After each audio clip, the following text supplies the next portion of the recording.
Women put it on and they're like, oh, yes, I feel great in this. It's one thing to love the product that you're creating, but it's another thing to like really sort of feel those brand values. Our incredible retail staff greeting you all like, hey, y'all, let me know if there's anything I can do. You instantly feel that warmth and friendship to the brand, and that's hard to replicate online. It must be nice to be able to talk to your customers about something they can look forward to across those channels versus just, hey, we're on sale again. Users asking questions and brands providing answers. So beefing up the FAQs on our PDPs is one of our top priorities for this year, because I know it's an easier, quicker way to compete in that space.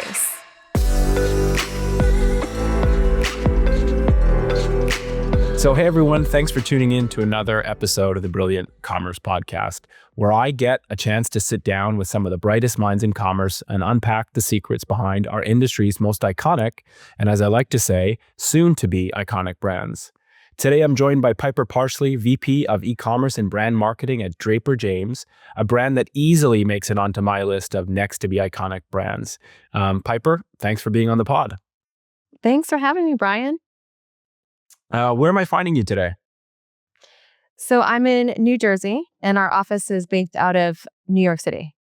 Okay, awesome. Headquartered there since inception? Yes.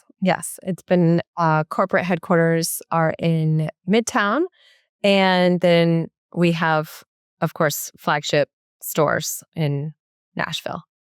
Nice. Okay. And how long have you been at the company? It'll be 2 years in May. Okay. And then your background, super fascinating. I mean, I obviously have done a ton of work in brand and in PR, but yeah, maybe take a couple of minutes and give me your story and what led you to Draper James. Yeah, of course. So I've been in digital my entire career.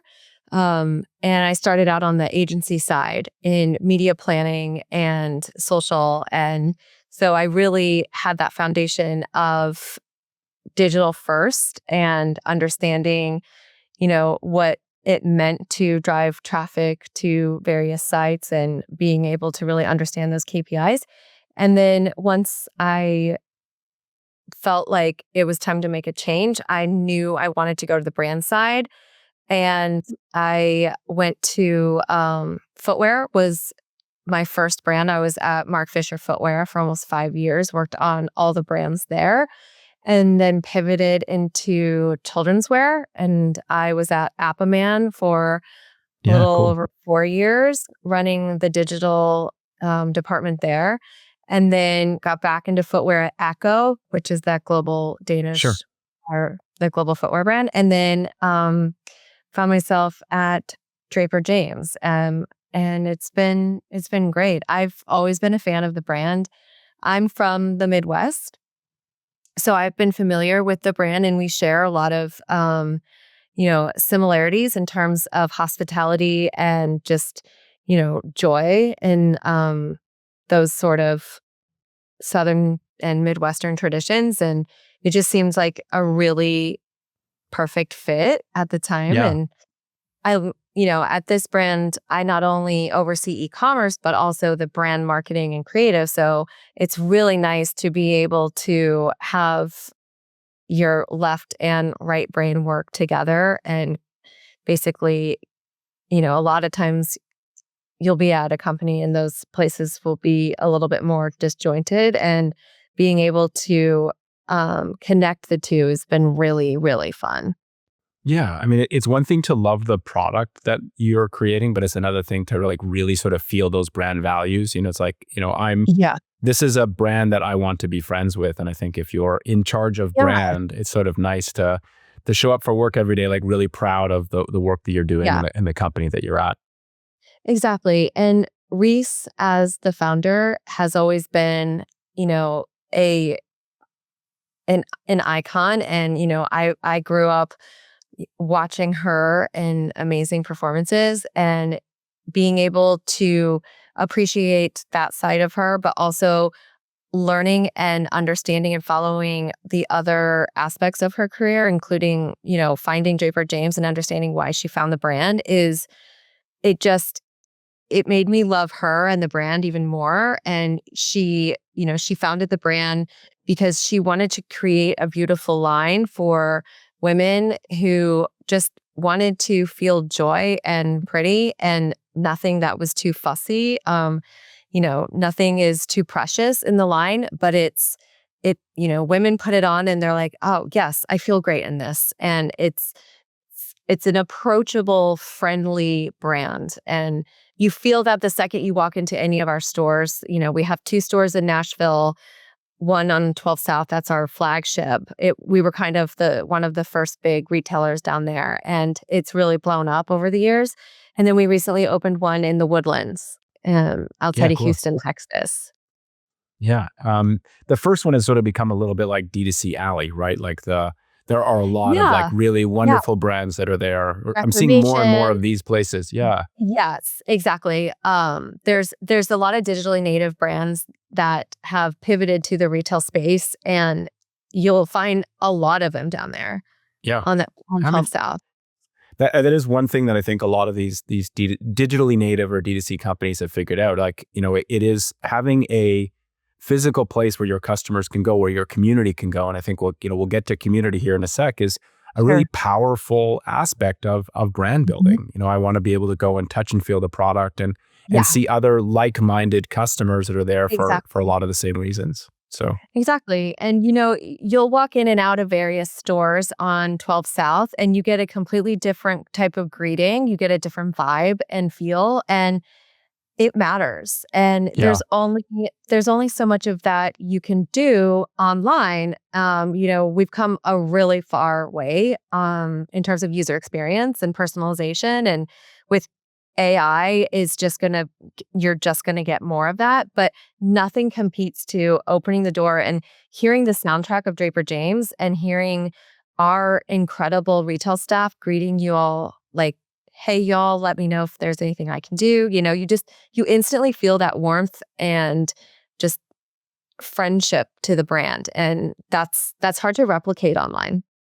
yes, I think it's impossible. We are 5 minutes in, 6 minutes in, and you have said AI already. I try to keep that until the 20-minute mark. So we're ahead of schedule. We will come back there. But I want to go back for just a sec and tell a little bit of the story about Draper James. You buried the lead a little bit when you said Reese.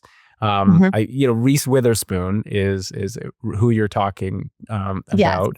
And so obviously, like, icon for sure. Don't Oh, tell yeah. her, but I may have a crush on her. Um, Yeah.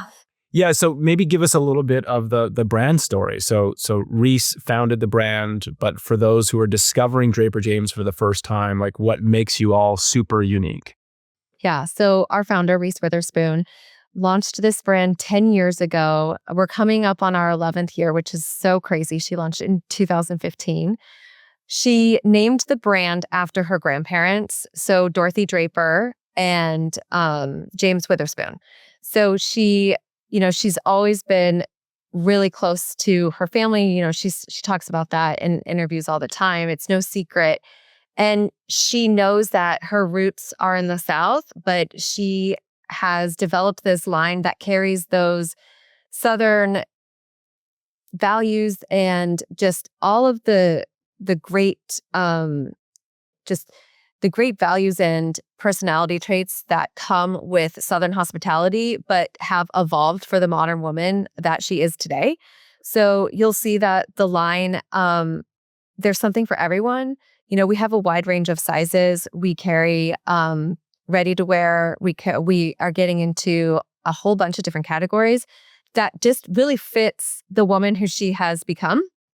So, she's a really big animal supporter. She loves her dogs. And we launched a dog category, a pet category, a little over a year ago, a couple years ago. And it's just expanding and growing. And, so as we get into other things that she and our customers find interest in, we dabble in it. And so that's what's so great about the brand is it is a true lifestyle brand. And I know that's another thing. A lot of brands, even brands, single category brands, will call themselves lifestyle brands, and they're not. And, Yeah. it's really refreshing being a marketer on a brand that is a true lifestyle brand. And it fits the lifestyle of how she grew up and what she believes in and what she wants for women everywhere that would like to be part of the brand. It's that welcoming and approachable. So it's been really great to kind of see her vision come to life over the past 10 years. Yeah, that's awesome. I mean, there's so many different directions I can take this in. I'm curious.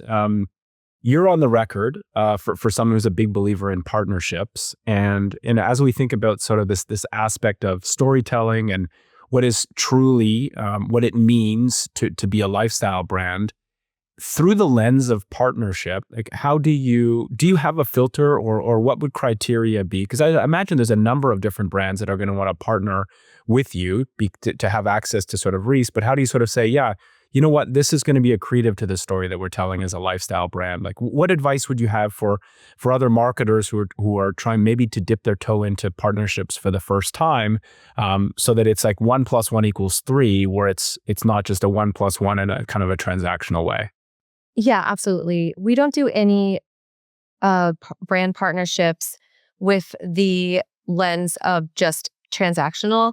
We want to make sure that any brand that approaches us or we happen to meet organically is a category that our customer cares about. We're not Hmm. just going to, even if it's a brand or a partner who, has massive reach, we're really careful about making products and brand partnerships that she would be excited about. Last year we did a partnership with a female founded, and that's another thing we do like to carry that red thread that Reese has set with all of her businesses to support women and to support women founders. And we teamed up with Rustler Hat Co. in Nashville. Um, it's a fantastic uh, hat company that does custom cowboy hats and truckers and other stuff in other types of accessories and t-shirts and just fun stuff. It's become a great tourist destination down there, but we ended up doing a line because we knew that it would give us that sort of community aspect in Nashville where our heart is. And it's sold out multiple times and we replanned. And so that's an example of a smaller brand that we were psyched to work with. And then other brands, we have a handful of collaborations launching this year that I can't say anything They about yet, sound but I cool, will. exciting. It definitely sign up for emails or follow on Instagram because those are the first two places that we announce these things. But every category that we're launching this year or brand checks a box of an affinity that our customer has based off of data. We know that she is interested in travel and gardening and hospitality and pet. And so we look at those things. And then as various opportunities come across the table, we make sure it's a fit. And then we have a lot of fun working together. Another one we launched last year was Pollywood Furniture. And there is a fantastic line. So our customer and Reese and in the South, they love a good front porch moment. And we have a porch swing, we have rockers, we Uh-huh. have gingham and stripe cushions. But Pollywood is a fantastic company that makes all of their furniture out of recycled plastic milk jugs in an effort to help ocean conservation. And so we look at stuff like that, and that was a no-brainer for us too. So definitely be on the lookout for the other ones coming. I will be on the lookout. Thank you for putting me on notice. And so it would seem then that partnerships for someone who is in charge with, like, obviously growing the business and always going and recruiting new customers, that partnership sounds like a wonderful lever that you can pull. Is it fair to say that being a lifestyle brand makes partnerships a more natural acquisition and expansion vehicle? Definitely, because there are more places that you can layer into. Being able to kind of take a step back and seeing the full lifestyle of Draper James and really understanding what not only the lifestyle collections and categories are, but kind of picturing her and what she does on a day to day, you can see that there's correlations between different categories because you could use more than one at once in your everyday life. You can, it's effortlessly woven in, whether that be you know, pet or furniture or sneakers, whatever those look like, you will do it in a Draper way. And that's the other thing that makes it a little easier is we have an iconic look. We're print heavy, but we don't do moody prints. We do bright, cheerful prints. And there's always going to be a stripe and a gingham. And, Hmm. it'll evolve season over season. But that's what's really fun because people are like, oh, I have an idea. Let's take our product, but use your print. So it becomes a natural, Yeah, organic you could have tie. fun with it. Yeah, and It's like your it's a lot of customers kind of fun. expect that. Yeah, Yeah. cool. Yeah. So then maybe putting your like e-commerce or performance marketing hat on for just a sec. These partnerships, I imagine, like they're a blast, and you get to do the launch, and you see like the excitement. How do you, without taking the fun out of it, how do you measure it? Like what data Yeah, do great you question. look at as sort of saying like this one was really successful, and now we need to Yeah, go after more of these? Like what are the metrics that matter, if you will, for evaluating the success of a partnership? for sure. The obvious ones are going to be sell through. Yeah. Um, Okay. you can have a product that we all think is great and is, buzzy, but if it doesn't move, you're probably not going to do it again. So Hmm. at the end of the day, you have to move through product, but just as important as sell through is buzz and reach and that demand creation. So seeing the type of people who sign up because we tease something is coming. That kind of, that sort of prospecting aspect of Yeah.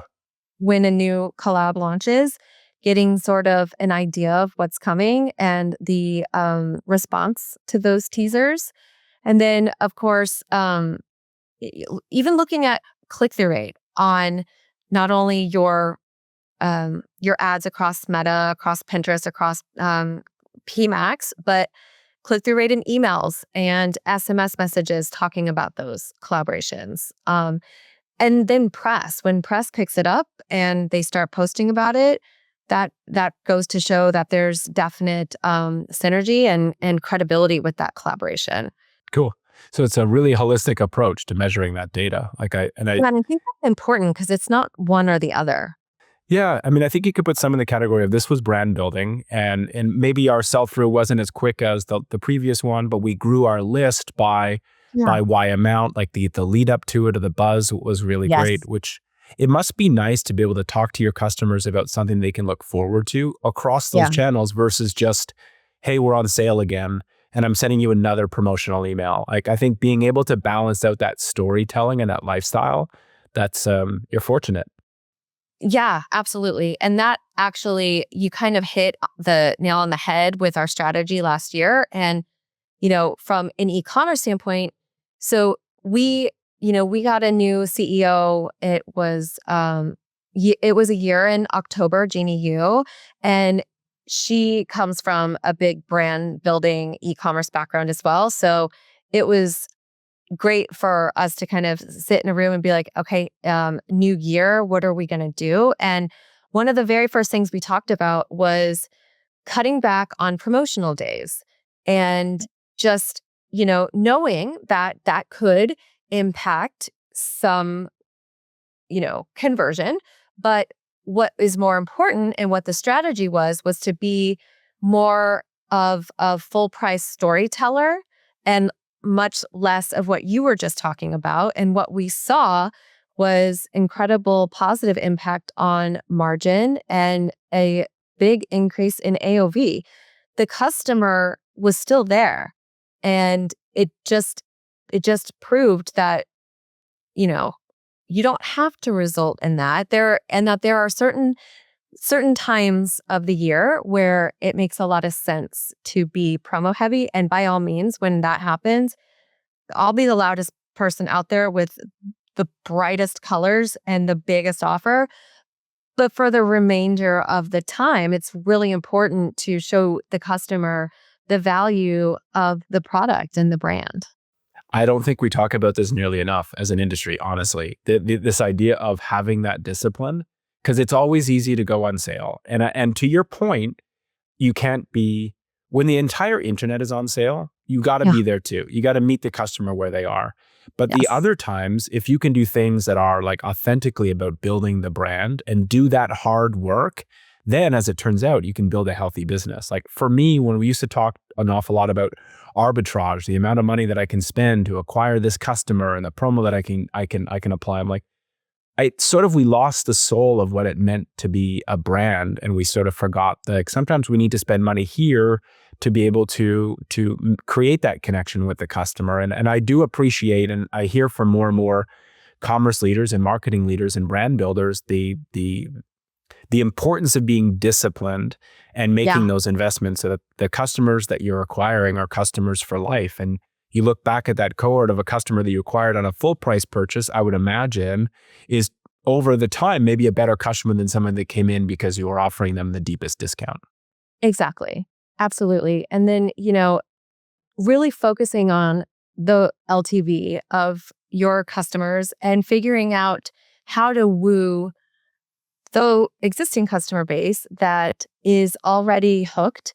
And that involves, clienteling. And I think that's very important because I think in this Hmm. fast paced, digitally native world that we live in, a little bit of that goes a long way. And, it, how, if you're like a brand that you love and you shop a lot and you received a handwritten note in the mail letting, hey, Brian, wanted to let you know we have new pieces that just arrived that we think you would love. And, we hope all is well, whatever. Would you be more inclined to spend more and just feel like you had a true relationship with the brand as opposed to not getting those clientele VIP concierge type moments? Yeah, absolutely. Like I want to, I mean, the brands that I love and support are brands that I'm wearing a branded sweater right now. These are brands that I'm proud to be, like I've been loyal to them for a decade. And like the stuff that they do is absolutely wonderful. Like I'm a brand person. I mean, we said this sort of like during the warm up, and that this is why this notion of even you said AI a couple of minutes ago. I was just in New York for NRF, and there was a Oh, number yeah. of different announcements around the Yeah. agentic shopping protocol, and there's an Yes, awful lot of buzz exactly. around it. But Yep. when I get commerce leaders around a table and we actually start talking like real talk about what all this means, what I typically hear is, listen, it's just another channel. And actually, we're worried about how our brand is going to show up on top of these channels where we don't own the relationship with a customer, where we have a little bit less of that control. And you know, it, do we, I guess, a brand like Draper James, do we expect a customer who's already our customer to just go on autopilot and let the agents buy that next piece of clothing or that category expanding piece? Like probably not. And so I think there's a time and place for that, but I'd love to get your point of view on some of these new channels. Like, how are you thinking about them? Are you thinking about them at all? And is that an important part of your strategy? And I guess long-winded setup, but specifically when we think about agentic shopping, is there a role for that to play in the future expansion for Draper James? I would say for me, I'm hyper focused on it from a brand discovery standpoint because if you look at how people are using AI, OpenAI being the biggest one right now, and just kind of that gateway drug to AI use, we want to show up alongside our competitors when she is saying, I have this bridal shower to go to.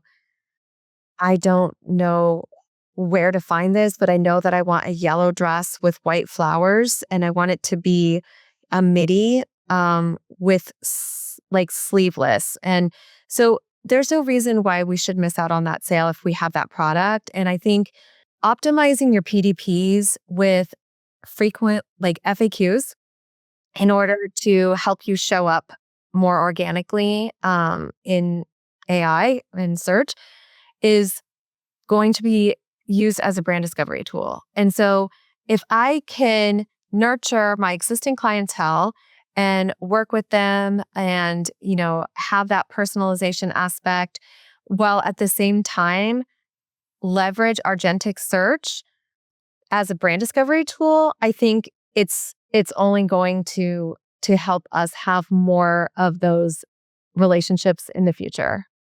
Yeah. Okay. I mean, is that any different from the work you've done over the last sort of like decade, let's say for SEO, or does it feel very different for you? I think it's different just because I think we all have a really good understanding of how to increase our SERP scores and show up in the top organic results on Google.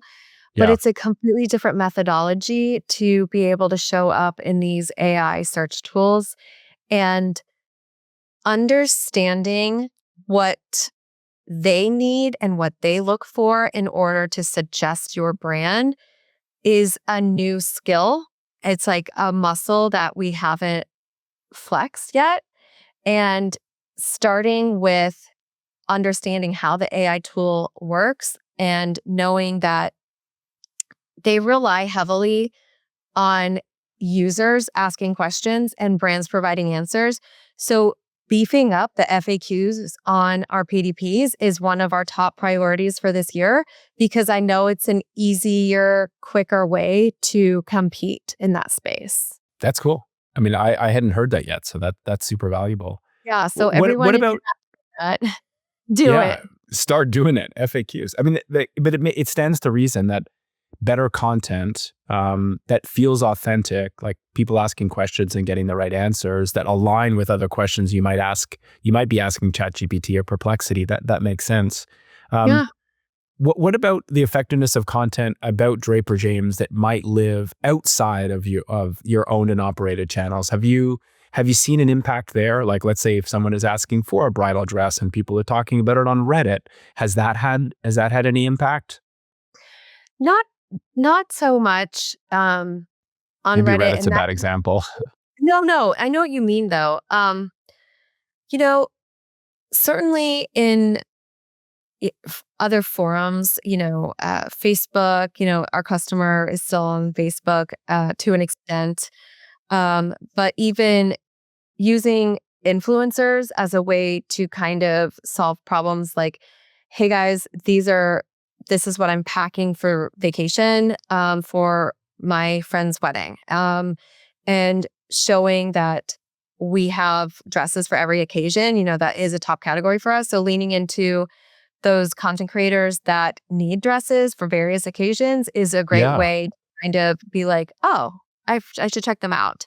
Yep. Um, Same with just, Shop My, for example. So Shop My is a big tool that helps not only with looking at creators who are already talking about you, but are also looking for creators who are already wearing your competitors and reaching out to them and building relationships with them and getting them to, inviting them to be a brand ambassador for Draper and showing them what we offer and if it's a fit, and then they take that and they post about it to their audiences. So that's a great way for them to kind of talk about what we have that their audience could be like, oh, I do need a dress for that, as opposed to you know specific questions on other channels. And I feel like the industry is moving so fast. I feel like we're already behind in so many different ways when it comes to other channels. But I also am a huge believer in not doing everything okay and doing a few things really well. But it doesn't stop us from kind of figuring out what else is out there and, always having our finger on the pulse. I believe that there's a space for Draper James and the full, the lifestyle of us in Substack, Yeah. and that's something that I have started planting the seed about. So Hmm. it's, yeah, you just kind of test different things and see where you get the best responses. Well, I mean, it brings me back to discipline. You're what you're saying is you can't be everywhere at all at once if you can't show up the way that you authentically want to show up, like with your voice and where your community is. Yeah, Um, for sure. and I like this idea of AI for discovery. What about, or have you given any thought to perhaps finding ways to use AI on your own site to help with discovery?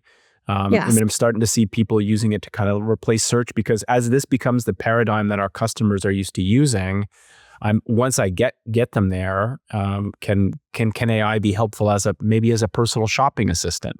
Yeah, absolutely. And that's something that we're looking into specifically in to make search just more human. I find myself trying it on other competitor sites to see how conversational their search results are, and some understand what I'm saying. So then I kind of inspect and see what tools they're using, but then some Mhm. don't. Unless you type in, it seems so archaic now to just have search functionality that matches product title and words that show up in description.